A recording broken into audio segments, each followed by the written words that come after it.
So ఇవాళ topic వచ్చేటప్పుడు problems of public administration. So public administration అనేది కరెక్ట్గా జరగకపోవడానికి గల వచ్చే ప్రాబ్లమ్స్ కానీ, so what are the reason. So first problem వచ్చి అందరికీ తెలిసింది corruption. The biggest problem. So corruption ఏం చేస్తుంది ఇక్కడ?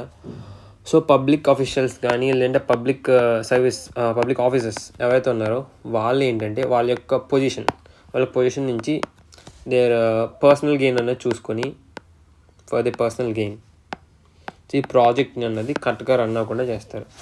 సో ఫర్ ఎగ్జాంపుల్ ఏంటంటే సమ్ రోడ్స్ ఏదో ఒకటి వెయ్యాలి. సో రోడ్స్ వెయ్యాలి కాబట్టి సమ్ బడ్జెట్ అనేది అలొకేట్ చేశారు. సో ఆ బడ్జెట్ అంతా యూజ్ చేసి రోడ్స్ వేస్తే పర్ఫెక్ట్గా ఉంటుంది, ఆ రోడ్స్ కండిషన్స్ అన్నీ బాగానే ఉంటాయి. కానీ ఇప్పుడు ఏమవుతుంది, సో ఈ కరప్షన్ వల్ల ఈ ఆఫీసర్స్ ఏం చేస్తారు, సో ఈ బడ్జెట్ ఏదైతే ఉంది ఈ బడ్జెట్ని half of the amount they side. So ఏమైనా చేస్తారు, అమౌంట్ అంతా కూడా వాళ్ళు పర్సనల్గా తీసేసుకుంటారు. సో రిమైనింగ్ ఏదైతే లిటిల్ బిట్ బడ్జెట్ ఉందో దాంతో వాళ్ళు ఈ రోడ్స్ వేస్తారు. సో ఎక్కడ ఏమవుతుంది, ఆ రోడ్స్ అన్నవి so they don't use quality material use చేయరు, ఏమి యూజ్ చేయరు. సో ఇక్కడ ఏమవుతుంది, రోడ్స్ అన్నవి ఇన్ఎఫెక్టివ్ అవుతున్నాయి. సో వాళ్ళు చేయాలనుకున్న పని ఏదైతే సర్వీస్ని పబ్లిక్ అందించాలనుకున్నారో ఆ సర్వీస్ ఏమైంది, సో అవి ల్యాక్ ఆఫ్ రిసోర్సెస్ వల్ల లేదంటే ల్యాక్ ఆఫ్ బడ్జెట్ వల్ల ఆ సర్వీస్ అనేది సరిగ్గా ప్రొవైడ్ చేయలేకపోయారు. సో ఏమవుతుంది, ఈ రోడ్స్ అనేవి ఈ లోపులోనే పాడైపోతే మళ్ళీ సేమ్ ప్రాబ్లం. సో అక్కడ పబ్లిక్ ఉన్న ప్రాబ్లం అనేది సాల్వ్ అవ్వదు. So this is due to the corruption mind set of the public offices. This is one of the main problem of the public administration. Secondly so lack of resources. So lack of resources అంటే ఇందాక lack of budget అన్నాం. ఎందుకు, అక్కడ officers corrupted కాబట్టి, లేదంటే politicians corrupted కాబట్టి, so వాళ్ళకి కావాల్సిన బడ్జెట్ అనేది సరిగ్గా ప్రొవైడ్ చేయకుండా ఇచ్చిన కొద్ది అమౌంట్తోనే ది క్వాలిటీ రోడ్స్ కావాలంటే ఇట్స్ నాట్ పాసిబుల్ కాబట్టి సో అక్కడ ఎఫెక్ట్ వచ్చింది. So next directly it's lack of resources. So developing countries ఉన్నాయి. డెవలపింగ్ కంట్రీస్లో ఏమవుతుందంటే సో ఫైనాన్షియల్ రిసోర్సెస్ అనేవి తక్కువగా ఉంటాయి. సో వాళ్ళు అనుకున్నట్టుగా హెల్త్ కేర్ కానీ ఎడ్యుకేషన్ కానీ ఇన్ఫ్రాస్ట్రక్చర్ కానీ ప్రొవైడ్ చేయలేరు. ఎందుకంటే ఓవర్ క్రౌడెడ్ కాబట్టి. సో మనం ఇండియా తీసుకున్నాం.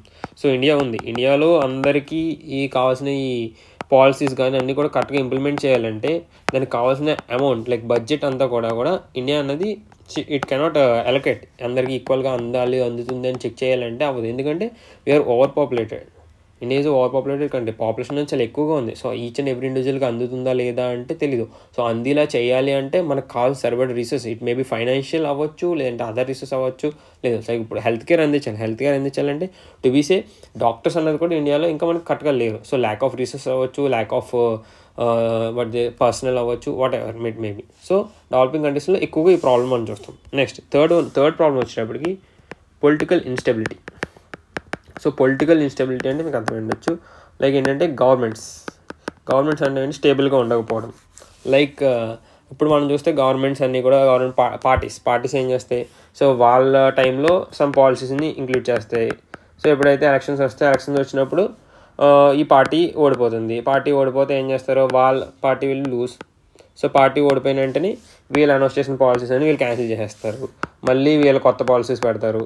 మళ్ళీ ఏమవుతుంది, ఈ పార్టీ రూల్ చేస్తుంది, మళ్ళీ ఈ పార్టీ ఓడిపోతే మళ్ళీ ఈ పాలసీస్ కూడా క్యాన్సిల్. సో ఇక్కడ ఏమవుతుంది, సో ఈ పొలిటికల్ ఇన్స్టెబిలిటీ వల్ల పబ్లిక్ అడ్మినిస్ట్రేషన్ స్మూత్గా జరగదు. ఏంటంటే వీళ్ళ మీద కోపం వల్ల ఈ పార్టీ వాళ్ళు ఇంప్లిమెంట్ చేసిన పాలసీని వీళ్ళు క్యాన్సిల్ చేస్తారు. సో ఇక్కడ లాస్ ఎవరికి వస్తుందంటే people are who are getting affected అనమాట. సో అందుకని చెప్పి ఈ డిస్కంటిన్యూటీ ఉండడం వల్ల పాలసీస్లో వాళ్ళు అనుకున్న మెయిన్ గోల్, ఎందుకంటే పాలసీ అంటే ఏంటి, ఒక మెయిన్ గోల్ రీచ్ అవ్వడానికి మనం పెట్టుకున్నాం. ఒక ప్రాబ్లం వచ్చిన ప్రాబ్లం సాల్వ్ చేయడం కోసం అనేది ఈ పాలసీని మనం స్టార్ట్ చేసాం. సో అలా కాకుండా ఈ మధ్యలోనే ఈ పార్టీస్ యొక్క పొలిటికల్ ఇన్స్టెబిలిటీ వల్ల, గవర్నమెంట్స్ పడిపోవడం వల్ల, లేదా కొత్త గవర్నమెంట్ రావడం వల్ల ఆ పాలసీని ముందే బ్రేక్ చేయడం వల్ల సో ఆ అనుకున్న గోల్ని రీచ్ అవ్వలేకపోతుంది. So this is one of the biggest problem in public administration. So next one is fourth one, to be say ineffective employees అవ్వచ్చు, ఇన్ఎఫెక్టివ్ అడ్మినిస్ట్రేటర్స్, పబ్లిక్ అడ్మినిస్ట్రేటర్ ఎవరైతే ఉన్నారో వాళ్ళు. సో ఏంటంటే ఈ అడ్మినిస్ట్రేటర్స్ ఎవరైతే ఈ డిపార్ట్మెంట్స్లో వర్క్ చేస్తున్నారో వాళ్ళందరూ either they are poorly trained. So వాళ్ళకి సరైన స్కిల్ లేకపోవడం వల్ల, లేదంటే they are not properly educated, ఈ ఏవైతే క్యాంపెయిన్స్ కానీ లేదంటే ఏవైతే ప్రాజెక్ట్స్ మనం ఇంక్లూడ్ చేస్తున్నామో దాన్ని పర్ఫెక్ట్గా ఇంప్లిమెంట్ చేయలేకపోతున్నారు. దే కానాట్ ప్లాన్ చేయలేకపోతున్నారు. So if they have the proper knowledge only, proper knowledge ఉండి సో ప్రాపర్ ప్లానింగ్ చేయగలిగితేనే వాళ్ళు అనుకున్న పాలసీని ఇంప్లిమెంట్ చేసి పబ్లిక్ సర్వీస్ని ఎఫెక్టివ్గా అందించగలరు. సో ఎప్పుడైతే వాళ్ళకి ఎఫెక్టివ్ నాలెడ్జ్ లేకపోతే, they are lack of skill ఉంటే సో వాళ్ళు దాన్ని చేయలేరు. It may be like anything, like health campaigns అవ్వచ్చు, లేదంటే శానిటేషన్ క్యాంపెయిన్స్ అవ్వచ్చు, ఎవ్రీథింగ్ ఏదైనా మెయింటైన్ చేయాలి వాళ్ళకి ఐడియా ఉండాలి. లైక్ పబ్లిక్ హెల్త్ క్యాంపెయిన్స్ ఇప్పుడు చేయాలి. సో వాళ్ళకి ఏంటి బాగా ఐడియా, వ్యాక్సినేషన్ ఎవరికి ఇవ్వాలి, ఎంతమంది ఉంటారు, సో ఫస్ట్ ఎవరికి ఇవ్వాలి, ఈ ఐడియా, ఈ మినిమం బేసిక్ నాలెడ్జ్ ఉంటేనే సో ఆ పాలసీని వాళ్ళు కరెక్ట్గా ఇంప్లిమెంట్ చేయగలరు. సో ఆ నాలెడ్జ్ లేనప్పుడు ఆ పాలసీని ఇంప్లిమెంట్ చేయలేరు. So there is the ineffectiveness of the employees or administrators. Next fifth one వచ్చేసి one more next problem is this is about inequality. It may be social inequality, it may be economic inequality.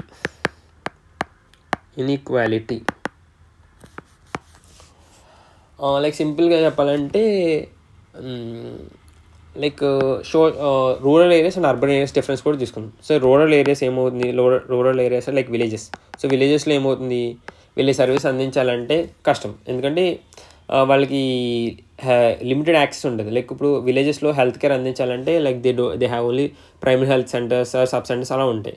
So అలాగే అర్బన్లో వచ్చేటప్పుడు ఏంటంటే కొంచెం developed hospitals, government hospitals ఉంటాయి, కానీ ఏంటి వాటి యొక్క ఫంక్షనింగ్ అనేది ఎఫెక్టివ్గా ఉంటుంది. సో ఈ ఇన్ఈక్వాలిటీస్ వల్ల అక్కడ ఉన్న పీపుల్కి ఏమవుతుంది, సరిగ్గా ఈ హెల్త్ కేర్ ఫెసిలిటీస్ అవ్వచ్చు, ఎడ్యుకేషన్ ఫెసిలిటీస్ అవ్వచ్చు సరిగ్గా అందట్లా. కానీ అర్బన్ ఏరియాస్ ఉండే వాళ్ళకి అందరికీ ఫెసిలిటీస్ అందుతుంది. So what is happening, so అక్కడ రూరల్ ఏరియాస్ అనేవి డెవలప్ అవ్వలేకపోతున్నాయి, అర్బన్ ఏరియాస్ డెవలప్ అవుతుంది. It causes social inequality and also economic inequality వచ్చేటప్పటికి ఏంటంటే లైక్ సమ్ పాలసీ ఏదో ఇంప్లిమెంట్ అవ్వాలి, పాలసీ లైక్ ఏదైనా సమ్ పాలసీ ఇంప్లిమెంట్ అవ్వాలప్పుడు సో రిచ్ పీపుల్కి ఏంటంటే they are having the influence or advantage. So వాళ్ళకి ఆ పాలసీ అనేది కరెక్ట్గా ఇంప్లిమెంట్ అవ్వచ్చు. సో లైక్ పూర్ పీపుల్ లేదంటే అన్ఎడ్యుకేటెడ్ ఎవరైతే ఉంటారో వాళ్ళకి ఆ పాలసీ మీద అవగాహన లేకపోవడం, ల్యాక్ ఆఫ్ అవేర్నెస్ వల్ల వాళ్ళకి ఆ ప్రాజెక్ట్ గురించి ఏం తెలియకపోవడం వల్ల they are not able to avail those services. So అందుకని అక్కడ ఏంటి, it may be social inequality, economic inequality or whatever may be, there is a problem of inequality in public administration. So these are the main basic problems of public administration. So ఒకసారి చూస్తే first one వచ్చేటప్పటికి corruption. So offices corrupt అవడం వల్ల రిసోర్సెస్ని కరెక్ట్గా use చేసుకోవడం వల్ల వాళ్ళు achieve చేసిన గోల్ని అచీవ్ చేయలేరు. Next lack of resources. So like in developing countries like India the budget అన్నది సరిపోవచ్చు, రిసోర్సెస్ అవ్వచ్చు, లైక్ స్కిల్డ్ లేబర్ అన్నది సరిగ్గా లేకపోవడం వల్ల they are not able to implement the policies effectively. Next వచ్చేటప్పుడు పొలిటికల్ ఇన్స్టెబిలిటీ అంటే గవర్నమెంట్స్. సో ఆ గవర్నమెంట్ వచ్చినప్పుడు ఈ గవర్నమెంట్ చేసిన పాలసీస్ క్యాన్సిల్ చేయడం, ఈ గవర్నమెంట్ వచ్చిన ఆ గవర్నమెంట్ పాలసీస్ క్యాన్సిల్ చేయడం. సో దీనివల్ల ఏమంటే కంటిన్యూటీ అనేది మిస్ అవుతుంది. సో కంటిన్యూటీ మిస్ అవ్వడం వల్ల సో ఆ మెయిన్ గోల్ ఏదైతే ఉందో పాలసీ స్టార్ట్ చేసి ఆ గోల్ని అచీవ్ చేయలేకపోతున్నారు. So they are not able to serve the people properly. So next వచ్చేటప్పటికి ineffective employees or ineffective institutions అని కూడా వచ్చు, లైక్ ద అడ్మినిస్ట్రేటర్స్. ఎవరైతే ఈ పాలసీని ఇంప్లిమెంట్ చేయాలో if they are not properly skilled, they are not properly educated, వాళ్ళకి దాని మీద అవేర్నెస్ లేకపోతే ముందు సో వాళ్ళే ముందు ఆ పాలసీని సరిగ్గా ఇంప్లిమెంట్ చేయలేరు. So that causes the ineffectiveness in implementation. So and final problem is the inequality అంటే like it may be social inequality, it may be economic inequality. So like మన ఎగ్జాంపుల్ తీసుకుంటే రూరల్ అండ్ అర్బన్ విలేజ్ తీసుకోవచ్చు. Rural ఏరియాస్లో facilities సరిగ్గా ఉండవు. So like education అవ్వచ్చు, health care అవ్వచ్చు, whatever it may B.